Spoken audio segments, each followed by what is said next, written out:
Dear students of class 10, welcome to the online class organized by Polish Lines School, Naranganj. This is Shahnaz Parveen.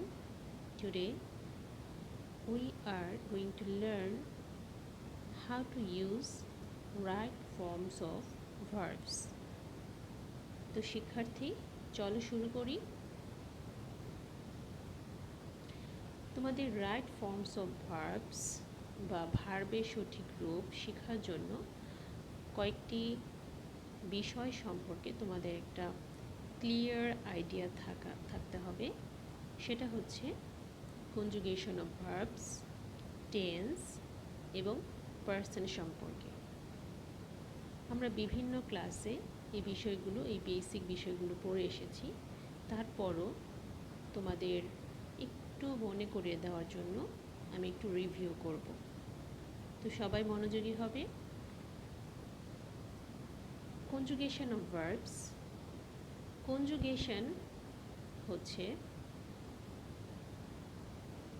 Conjugation হচ্ছে রূপের পরিবর্তন, change of form. ঠিক আছে, যেমন তোমাদের উদাহরণ দেওয়ার জন্য একটু বলি। যেমন ধরো তোমাদের ক্লাসের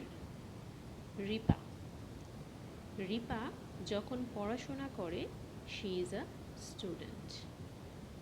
যখন রিপা স্কুলের স্পোর্টস ডেতে খেলাধুলা করে then she is a player.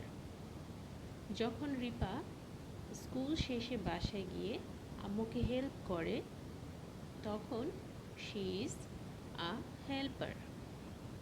ঠিক আছে, যখন রিপা সাঁতার কাটতে যায় এবং সাঁতার কাটে তখন শি ইজ আ সুইমার। একটা বিষয় খেয়াল করো, একজন রিপা তার বিভিন্ন কাজের জন্য তার রূপ পরিবর্তন হচ্ছে। অর্থাৎ কখনো সে প্লেয়ার, কখনো হেল্পার, কখনো স্টুডেন্ট, কখনো সুইমার। বুঝতে পেরেছ? তো ভার্বের ক্ষেত্রেও আসলে এই ধরনের এরকম রূপ পরিবর্তন হয়। তো একটি বেস ভার্ব, মূল ভার্ব, এরও আসলে বিভিন্ন প্রয়োজনে তার রূপ পরিবর্তন করতে হয়। ঠিক আছে, এবং এই যে ভার্বের ভিন্ন ভিন্ন রূপের পরিবর্তন, এটাকে বলা হবে কনজুগেশন অফ ভার্বস। ঠিক আছে, আচ্ছা, কনজুগেশন অফ ভার্বস এর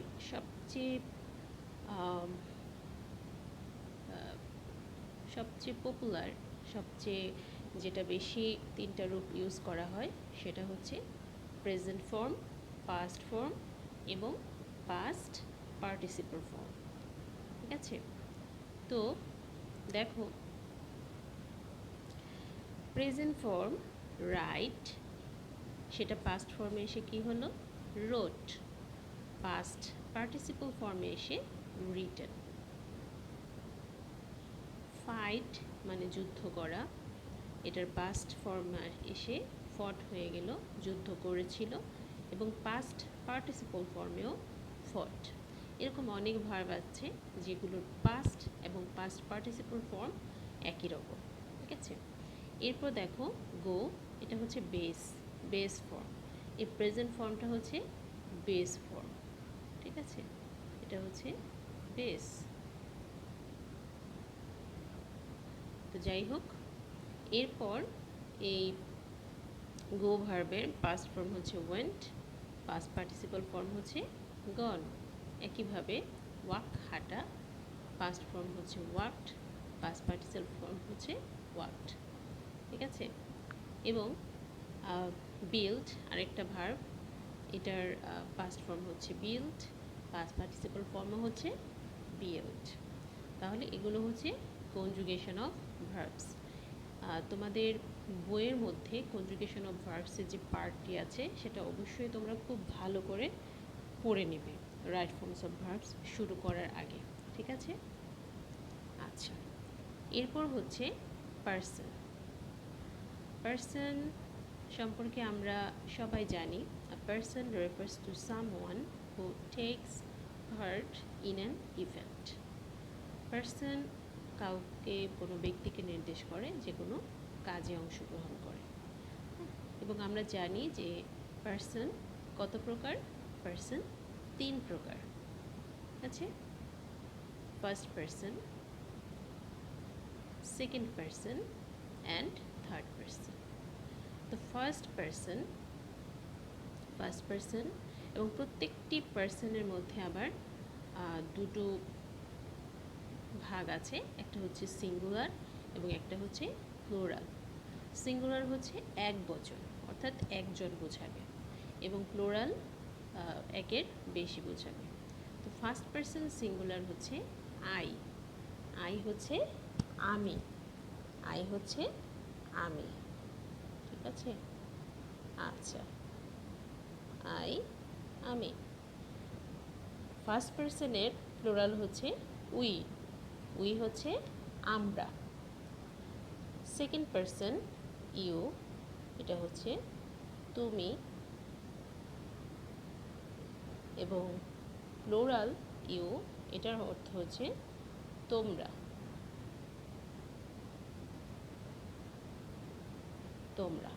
একটা জিনিস খেয়াল করো, সেকেন্ড পার্সন সিঙ্গুলার ইউ এবং প্লুরালও কিন্তু ইউ, কিন্তু অর্থটা ভিন্ন।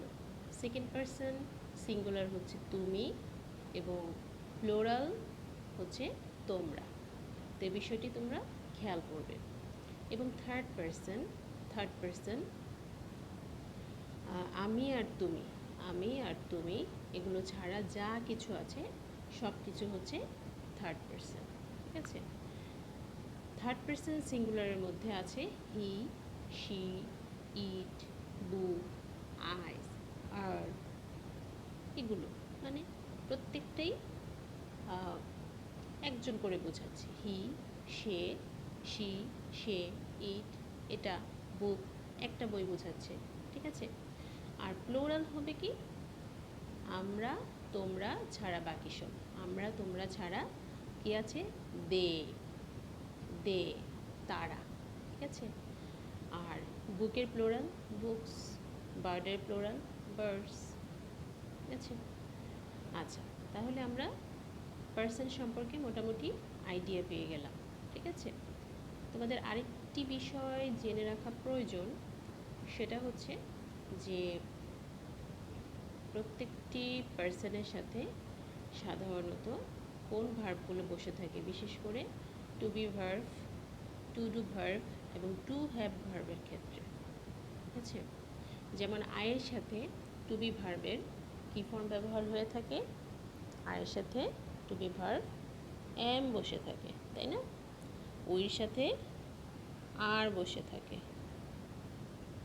আচ্ছা, ইউর সাথে আর, ইউর সাথে আর।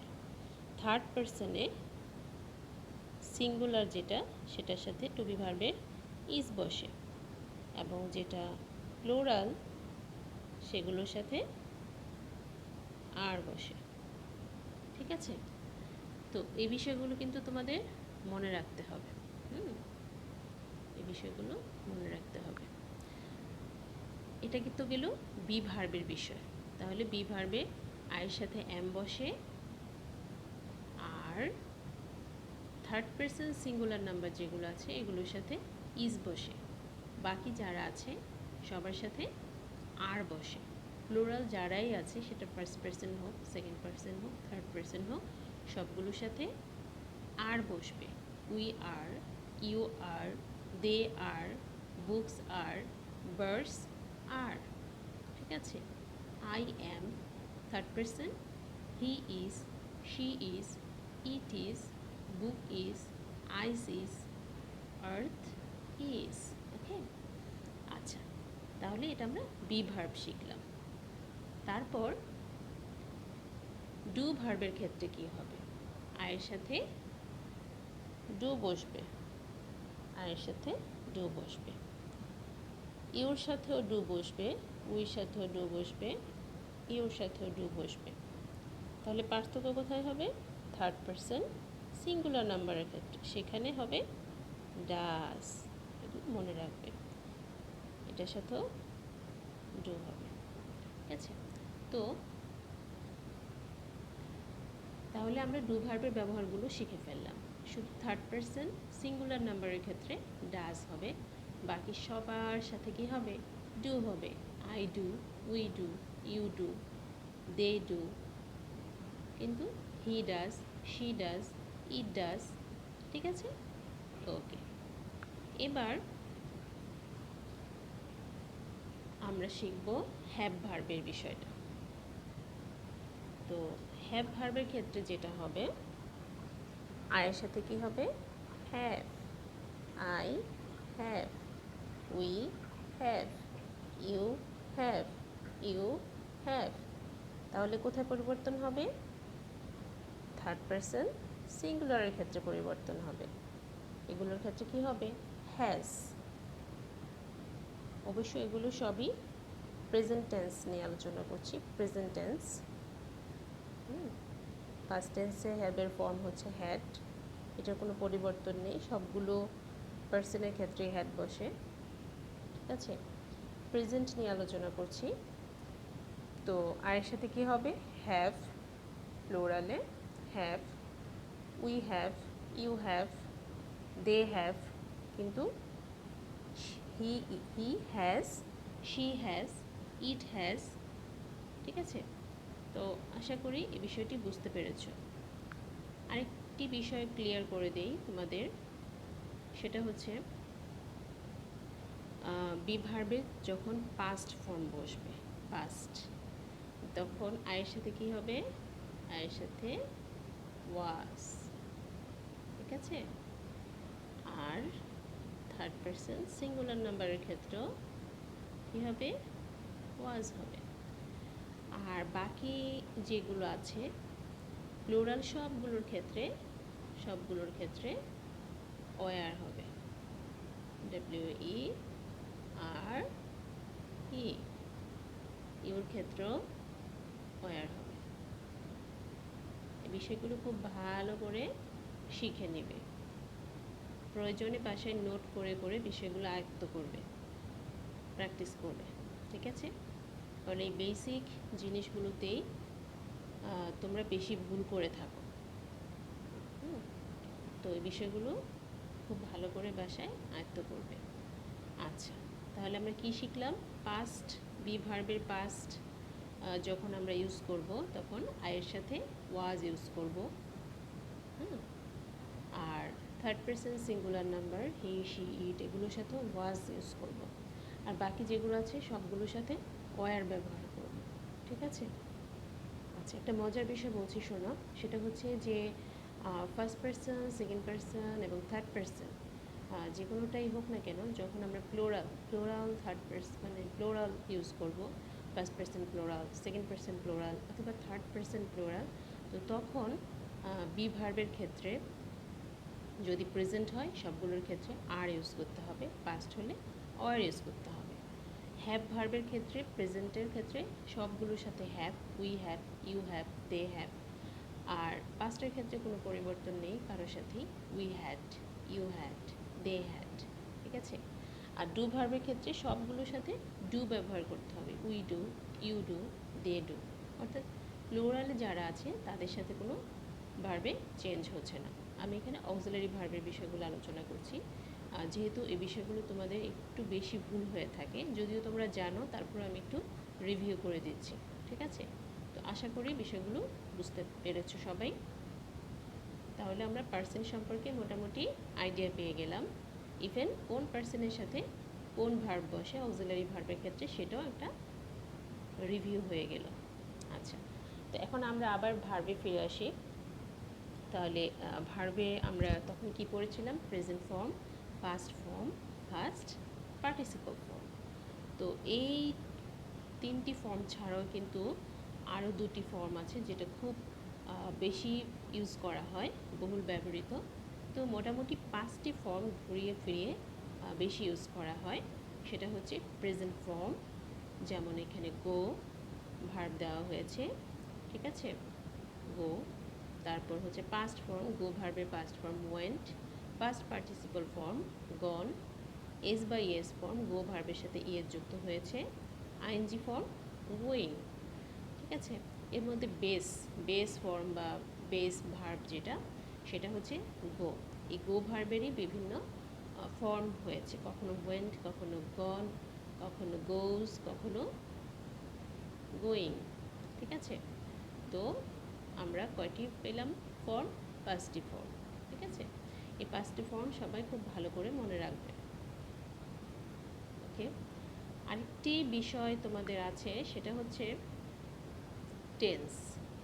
টেন্সের উপর তোমাদের ক্লাস দেওয়া হয়েছে এর আগে, তোমরা ক্লাসগুলো একটু দেখে নিবে। এখানে আমি আর টেন্স নিয়ে বিস্তারিত বলতে চাচ্ছি না, তোমরা এই ক্লাসটি করার আগে টেন্সের ক্লাসগুলো একটু করে নেবে। ঠিক আছে, তাহলে তোমাদের কতটি জিনিস দেখতে হবে? অন্তত পক্ষে তোমাদের 3টি জিনিস সম্পর্কে একেবারে ক্লিয়ার আইডিয়া থাকতে হবে। সেটা হচ্ছে কনজুগেশন অফ ভার্বস, টেন্স এবং পারসন। এই 3টি বিষয় খুব ভালো করে পড়ে তারপর তোমরা রাইট ফর্মস অফ ভার্বস শুরু করবে। ঠিক আছে, আচ্ছা, রাইট ফর্মস অফ ভার্বসের কিছু নিয়ম আছে। আমি আগেই বলেছি তোমরা অবশ্যই বাসায় টেন্সের ক্লাসগুলো পড়ে টেন্সগুলো একটু আয়ত্ত করে নেবে, তারপর এই ক্লাস করবে, তাহলে তোমরা উপকৃত হবে। আচ্ছা, দেখো এখানে কিছু ওয়ার্ড আছে, যদি কোনো সেন্টেন্সে এই টাইপের কোনো ওয়ার্ড থাকে, যেমন রেগুলারলি, নিয়মিত, ইউজুয়ালি, হ্যাঁ, সচরাচর, ডেইলি, অকেজনালি, অলওয়েজ, সবসময়, অফেন, প্রায়, sometimes, generally, normally, everyday, every year, প্রত্যেক বছর, এই যে শব্দগুলো, এই শব্দগুলো যদি কোনো সেন্টেন্সে থাকে, তাহলে তোমাদের বুঝে নিতে হবে অবশ্যই সেই সেন্টেন্সের যে ভার্বটি হবে, সেই ভার্বটি প্রেজেন্ট ইনডিফিনিট টেন্সে হবে। প্রেজেন্ট ইনডিফিনিট টেন্সে হবে। এবং সবাই জানো যে প্রেজেন্ট ইনডিফিনিট টেন্সে ভার্বের কোন ফর্ম হয় বলো তো? প্রেজেন্ট ইনডিফিনিট টেন্সে ভার্বের প্রেজেন্ট ফর্ম হয়। তো এই শব্দগুলো যখন থাকবে কোনো সেন্টেন্সে, তখন বুঝতে হবে যে সেই ভার্বটি অবশ্যই প্রেজেন্ট ফর্মে করতে হবে। যেমন দেখো এক্সাম্পল, হি অলওয়েজ, এখানে ব্রেকেটে স্পিক দ্য ট্রুথ। আচ্ছা, এবার এখানে অলওয়েজ আছে, সুতরাং আমাদের বুঝে নিতে হবে এটা প্রেজেন্ট ইনডিফিনিট টেন্স এবং ভার্বের প্রেজেন্ট ফর্ম হবে। আচ্ছা, এখন ভার্বের প্রেজেন্ট ফর্ম স্পিক বসানো হয়েছে, কিন্তু এসটা আবার চলে এসেছে, তাই না? আচ্ছা, একটা নিয়ম আছে, সেটা হচ্ছে প্রেজেন্ট ইনডিফিনিট টেন্সের ক্ষেত্রে যদি subject third person singular number হয়, subject third person singular number, যেমন he, she, it, earth, San, moon, এই টাইপের, তো এগুলো যদি হয় সেক্ষেত্রে কী হবে? ভার্বের এস ফর্ম বসবে। তো সেই জন্য এখানে কি হয়েছে? He always speaks the truth, সে সবসময় সত্য কথা বলে। আচ্ছা, আরেকটি এক্সাম্পল দেখো, দে ভিজিট দেয়ার রিলেটিভস। এখানে দে কিন্তু প্লোরাল, থার্ড পারসন প্লোরাল, তাই না? তো প্লোরালের ক্ষেত্রে সাধারণত কি হয় না, প্লোরালের ক্ষেত্রে সাধারণত ভার্বের প্রেজেন্ট ইনডিফিনিট টেন্সের ক্ষেত্রে ভার্বের পরিবর্তন হয় না। They visit their relatives. আচ্ছা, এখানে এরকম হতে পারে যে they often visit their relatives, they often visit their relatives. ঠিক আছে, তো তখন কি হবে? They often visit their relatives, বা অফেন ভিজিট দেয়ার রিলেটিভস। ঠিক আছে, আচ্ছা, তাহলে আমরা বুঝতে পারলাম প্রথম নিয়মটি। এখানে এই যে শব্দগুলো আছে, এগুলো অর্থসহ সবগুলো তোমাদের মুখস্থ করে ফেলতে হবে, যে যখন আমি কোনো সেন্টেন্সে এই ওয়ার্ডগুলো দেখব, হ্যাঁ, এখানে একটা মজার বিষয়, এভরি ইয়ার হতে পারে, এভরি মান্থ হতে পারে, এভরি ডে হতে পারে, যে কোনো সময় হতে পারে, এভরির পর যে কোনো সময় হতে পারে। তো এই ওয়ার্ডগুলো যখন প্রশ্নের মধ্যে দেখব, কোনো সেন্টেন্সে দেখব, তাহলে অবশ্যই কী হবে, ভার্বের প্রেজেন্ট ফর্ম হবে, অর্থাৎ প্রেজেন্ট ইনডিফিনিট টেন্স হবে। ঠিক আছে? আচ্ছা, এবার আমরা পরবর্তী রুলে চলে যাই। Subject third person singular number হলে প্রেজেন্ট ইনডিফিনিট টেন্সের ক্ষেত্রে সাবজেক্ট যখন থার্ড পারসন সিঙ্গুলার নাম্বার হবে তখন প্রেজেন্ট ইনডিফিনিট টেন্সের ক্ষেত্রে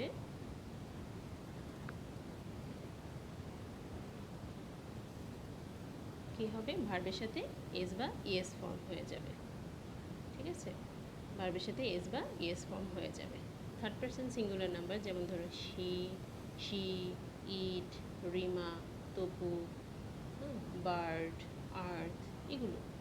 তো এগুলো যখন হবে, যদি সেটা প্রেজেন্ট ইনডিফিনিট টেন্স হয় সেন্টেন্সটি, তাহলে কি হবে, সাবজেক্টের পর অবশ্যই ভার্বের সাথে এস বা ইএস বসাতে হবে। ঠিক আছে? যেমন দ্য টিচার টিচার্স। আচ্ছা, দ্য টিচার শিক্ষক, এটা কি third person singular number, third person singular number, এর জন্য কি হয়েছে, টিচার এস ফর্ম টিচার্স ব্যবহার করা হয়েছে। আচ্ছা, তোমাদের মনে প্রশ্ন জাগতে পারে, কোনো কোনো ভার্বের সাথে শুধু এস যোগ করা হচ্ছে, আবার কোনো কোনো ভার্বের সাথে ইএস যোগ করা হচ্ছে, বিষয় কি? আচ্ছা, এটার কিছু নিয়ম আছে। যেমন টিচ ভার্বটির শেষে সিএইচ আছে, তো কোনো ভার্বের সাথে শেষে যদি সিএইচ থাকে তাহলে তার এস ফর্মের ক্ষেত্রে ইএস বসাতে হয়। ঠিক আছে? এটা মনে রাখবে। তো সেই জন্য এখানে টিচএস বসেছে। একইভাবে দেখো, Dipu likes playing cricket. Likes, Dipu যেহেতু থার্ড পারসন সিঙ্গুলার নাম্বার, তাই এখানে কি হয়েছে, এস বসেছে, লাইকের এস ফর্ম বসেছে। ঠিক আছে? আচ্ছা, তো আমরা পরবর্তী নিয়মে চলে যাই। যদি কোনো সেন্টেন্স ইউনিভার্সাল ট্রুথ, যেটার অর্থ হচ্ছে চিরন্তন সত্য, অথবা সায়েন্টিফিক ট্রুথ, বৈজ্ঞানিক সত্য, অথবা হ্যাবিচুয়াল ফ্যাক্ট বা অভ্যাসগত কোনো কাজ বোঝানো হয়, তখন সেটা কি হবে, প্রেজেন্ট ইনডিফিনিট টেন্স হবে। প্রেজেন্ট ইনডিফিনিট টেন্স হবে। তো যেমন এক্সাম্পলগুলো খেয়াল করো, the earth moves round the sun. The earth moves round the sun. The earth, এখানে এটা কি থার্ড পারসন সিঙ্গুলার নাম্বার। ঠিক আছে? আচ্ছা, আরেকটি বিষয় হচ্ছে যে এটা একটা চিরন্তন সত্য বিষয়, তাই না, যে পৃথিবী সূর্যের চারদিকে ঘুরে, এজন্য এটা প্রেজেন্ট ইনডিফিনিট টেন্স হয়েছে। আর প্রেজেন্ট ইনডিফিনিট টেন্স আমরা জানি কি, সাবজেক্টের পর ভার্বের প্রেজেন্ট ফর্ম বসে, এবং সেই জন্য এখানে প্রেজেন্ট ফর্ম বসেছে। এবং যেহেতু দি আর থার্ড পারসন সিঙ্গুলার নাম্বার, তাই মুভস এস ফর্ম বসেছে। ঠিক আছে? একইভাবে আইস, আইস থার্ড পারসন সিঙ্গুলার নাম্বার, যেহেতু প্রেজেন্ট ইনডিফিনিট টেন্স হবে, ফ্লোরস অন ওয়াটার, বরফ পানিতে ভাসে, এটা হচ্ছে সায়েন্টিফিক ট্রুথ বা বৈজ্ঞানিক সত্য, তাই না? আচ্ছা, এরপর 3 নাম্বার এক্সাম্পলটি দেখো, they get up early in the morning. আচ্ছা, they get up early in the morning, এখানে দেখো যে এটা একটা অভ্যাসগত কাজ, যে তারা খুব ভোরে ঘুম থেকে ওঠে, এই জন্য এটা কী হয়েছে, গেট। দেটা প্লোরাল, তাই গেটের সাথে কোনো এস হলো না। ঠিক আছে? আশা করি নিয়মটি বুঝতে পেরেছ। আচ্ছা, এরপর নিয়ম হচ্ছে মডাল ভার্ভ। মডাল ভার্ভ তোমরা জানো, এটা এক ধরনের অক্সিলারি ভার্ভ, যেমন can, could, shall, should, may, might, must, will, would, আরও আছে। তো এই মডাল ভার্ব যদি থাকে সাবজেক্টের পর এবং তারপর কোনো ভার্ব বসাতে হবে, সেক্ষেত্রে অবশ্যই ভার্বের বেস ফর্ম বসাতে হবে। আমরা সংক্ষেপে এটা মনে রাখার জন্য ভার্ব 1 বলতে পারি, কিন্তু অবশ্যই আসল বিষয়টি যাতে ভুলে না যাই। অনেক সময় ভার্ব 1, ভার্ব 2, ভার্ব 3 পড়তে পড়তে তোমাদের এমন হয় যে ভার্ব 1 বলতে আসলে কী বোঝায় তোমার মনে থাকে না, ভার্ব টু বলতে আসলে কি বোঝায় মনে থাকে না, সেজন্য মূলত বেস ফর্ম অফ ভার্ব এভাবেই তোমরা মনে রাখবে। যখন বিষয়টা আয়ত্তে চলে আসবে তখন এটাকে সংক্ষেপে মনে রাখার জন্য ভার্ব ওয়ান বলতে পারো, ঠিক আছে। একইভাবে ভার্বের যে পাস্ট ফর্ম সেটাকে আমরা ভার্ব টু মনে রাখার জন্য এবং ভার্বের পাস্ট পার্টিসিপল ফর্মকে ভার্ব থ্রি টার্মটি ইউজ করে থাকি বিভিন্ন জায়গায়, ঠিক আছে। তো এক্সাম্পলটি খেয়াল করো, we should form the habit of early rising. এখানে সাবজেক্ট উই, এরপর শুড হচ্ছে মডাল ভার্ব, এবং যেহেতু মডাল ভার্ব তাই এরপরের যে ভার্বটি আছে সে ভার্বটি অবশ্যই প্রেজেন্ট ফর্ম বসবে, এবং ফর্মের প্রেজেন্ট ফর্ম। তো সেজন্য কি হয়েছে, we should form the habit of early rising. আমাদের খুব ভোরে ঘুম থেকে ওঠার অভ্যাস করা উচিত, ঠিক আছে। আচ্ছা, everybody must face death. Must যেটা অবশ্যই করতে হবে এমন কোনো কাজের ক্ষেত্রে মাস্ট বসাতে হয়। তাহলে এটা একটা মডেল ভার্ব, সো মাস্টের পরে ভার্বের বেস ফর্ম ফেসই বসবে। এভরিবডি মাস্ট ফেস ডেথ, ওকে। ইট মে রেইন টুডে। এখানেও দেখো মে, ইটের পর কি আছে, মে, MAY, মে। কোনো সম্ভাবনা অর্থে সাধারণত মে ব্যবহার করা হয়। যেমন এখানে ইট মে রেইন টুডে, আজ বৃষ্টি হতে পারে, এটা একটা সম্ভাবনা, হতেও পারে আবার নাও হতে পারে। তো যাই হোক, এখানে প্রত্যেকটি সেন্টেন্সে প্রথম সেন্টেন্সে শুড, এর জন্য শুড ফর্ম, দ্বিতীয় সেন্টেন্সে মাস্ট ফেস, এবং তৃতীয় সেন্টেন্সে মে রেইন, ওকে। আচ্ছা, এবার আমরা আরেকটি নিয়ম পড়ব, সেটা হচ্ছে কি, সাবজেক্টের পর যদি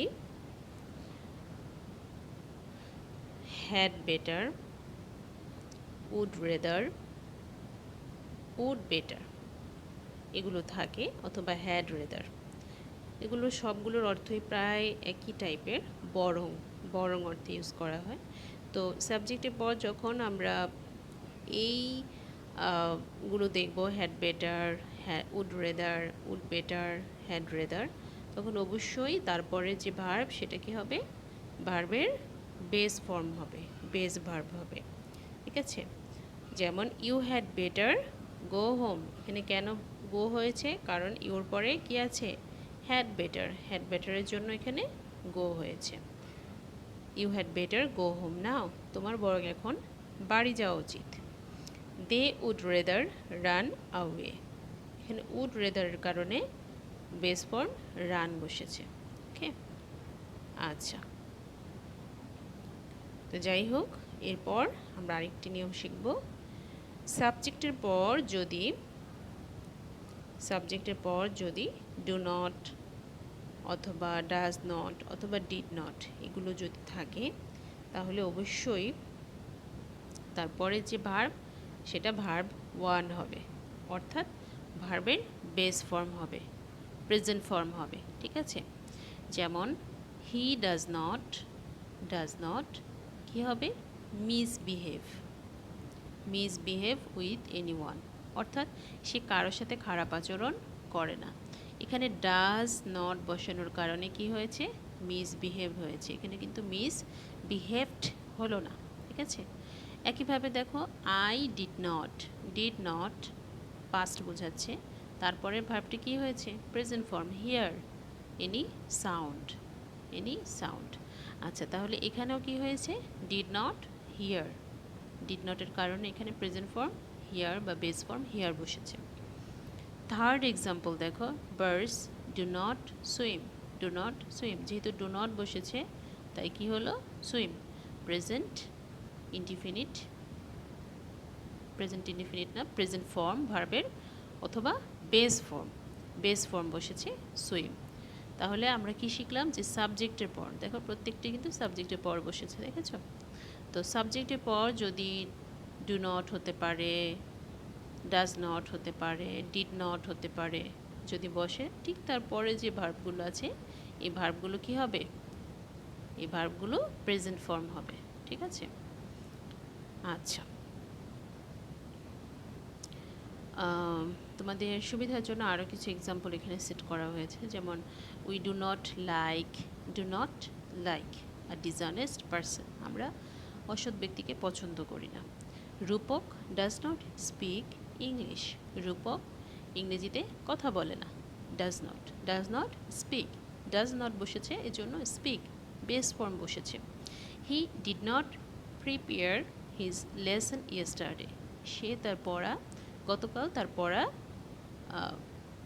শিখেনি বা প্রস্তুত করেনি। তো এখানে ডিড নট বসা সত্ত্বেও কী হয়েছে, পরে প্রিপেয়ার প্রেজেন্ট ফর্ম হয়েছে। ঠিক আছে, ওকে। আচ্ছা, এবার আরেকটি নতুন নিয়ম দেখো, ইনফিনিটিভ তোমরা আগেও টার্মটি শুনেছ, আমি ক্লাসে বিভিন্ন সময় তোমাদের বলেছি বা করিয়েছি বিষয়টি। তো যাই হোক, ইনফিনিটিভ হচ্ছে এর গঠন হচ্ছে টু প্লাস ভার্ব ওয়ান। যেমন আমি পড়তে চাই, আই ওয়ান্ট টু রিড। আমি স্কুলে যেতে চাই, I want to go to school, to গো। তাহলে এই যে টু গো, টু রিড, এগুলোকে বলা হয় ইনফিনিটিভ। এগুলো নন ফাইনাইট ভার্ব, তাই না? আচ্ছা, যাই হোক, যদি ইনফিনিটিভ এর টু থাকে সেন্টেন্সের মধ্যে, তাহলে অবশ্যই তারপরের ভার্বের প্রেজেন্ট ফর্ম অথবা বেস ফর্ম বসবে, সংক্ষেপে ভার্ব ওয়ান। যেমন he wants to go to school, to go.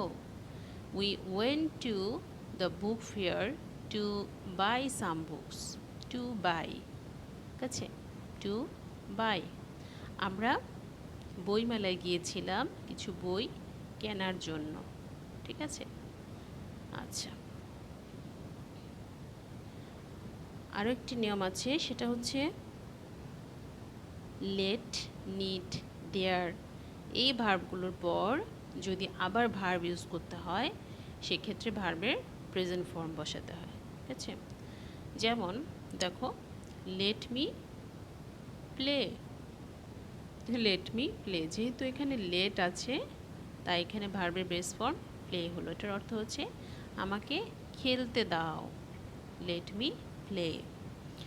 You need not attend the meeting, নিডের পর দেখো নট, এখানে কিন্তু নিডটা মডাল ভার্বের মতো কাজ করেছে। ঠিক আছে, need not attend the meeting, যেহেতু এখানে নিড আছে তাই এখানে বেস ফর্ম অ্যাটেন্ড বসবে। তাহলে কি হলো, you need not attend the meeting, অর্থাৎ মিটিংয়ে তোমার উপস্থিত থাকার প্রয়োজন নেই।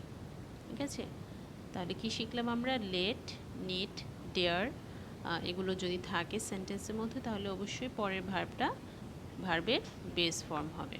ঠিক আছে, আচ্ছা। তো এই ছিল আমাদের আজকের পড়াশোনা। আমরা অনেকগুলো নিয়ম শিখেছি। তো তোমরা বাসায় যখন নিজেরা পড়বে, যেটা বুঝবে না সেটা পজ করে করে বারবার দেখবে, আর এগুলো খাতায় লিখে নোট করে পড়বে, খাতায় প্র্যাকটিস করে পড়বে প্রত্যেকটি নিয়ম। ঠিক আছে, আর যেটা বলেছি যে পার্সন, কনজুগেশন অফ ভার্বস এবং টেন্স, এই তিনটি পার্ট আগে খুব ভালো করে পড়ে নিয়ে তারপর এই নিয়মগুলো নিয়ে পড়াশোনা করবে, ইনশাল্লাহ সমস্যা হবে না। ঠিক আছে, আর এই যে নিয়মগুলো পড়েছি, নিয়মগুলো কিন্তু বুঝে মুখস্থ করে ফেলতে হবে, যাতে করে কোনো সেন্টেন্সে এই নিয়মের মধ্যে যা পড়বে দেখলেই চট করে তোমরা উত্তর করে ফেলতে পারো। তো তোমাদের আজ যে নিয়মগুলো আমি পড়িয়েছি সেগুলোর উপর এখানে একটা হোমওয়ার্ক সেট করা হয়েছে। 7টি সেন্টেন্স আছে, এখানে যেগুলো আমি ব্রেকেটে ভার্ব দিয়ে দিয়েছি এগুলো পরিবর্তন হবে তোমাদের নিয়ম অনুযায়ী। ঠিক আছে, তো ক্লাসটি করার পর তোমরা এই হোমওয়ার্কগুলো বাসায় করে ফেলবে এবং অবশ্যই বাধ্যতামূলকভাবে তোমরা এই হোমওয়ার্কটি করে সেটা ছবি গ্রুপে, তোমাদের ক্লাসের যে গ্রুপ আছে হোয়াটসঅ্যাপ গ্রুপ, সেটাতে পোস্ট করবে। ঠিক আছে, এটা একদমই বাধ্যতামূলক। ঠিক আছে, আর এই ক্লাসটি নবম শ্রেণীর স্টুডেন্ট যারা আছো তারাও উপকৃত হবে। যেহেতু তোমাদের নবম শ্রেণীতেও এই টপিকটি আছে, সেজন্য নবম এবং দশম উভয় ক্লাসের শিক্ষার্থীরাই উপকৃত হবে। তো যাই হোক, আশা করি প্রত্যেকটি বিষয় বুঝতে পেরেছো। সমস্যা হবে না ইনশাল্লাহ। সমস্যা হলে অবশ্যই আমাকে শেয়ার করবে, যাতে করে আমি তোমাদের আরও বেশি ক্লিয়ার করে দিতে পারি, যদি এখনও পর্যন্ত বিষয়গুলো ক্লিয়ার না হয়ে থাকে। ঠিক আছে? তো থ্যাংক ইউ ভেরি মাচ। আজ এ পর্যন্তই। সবাই ইনশাল্লাহ ভালো থাকবে, সুস্থ থাকবে, আর আমার জন্য অনেক অনেক দোয়া করবে। আল্লাহ হাফেজ।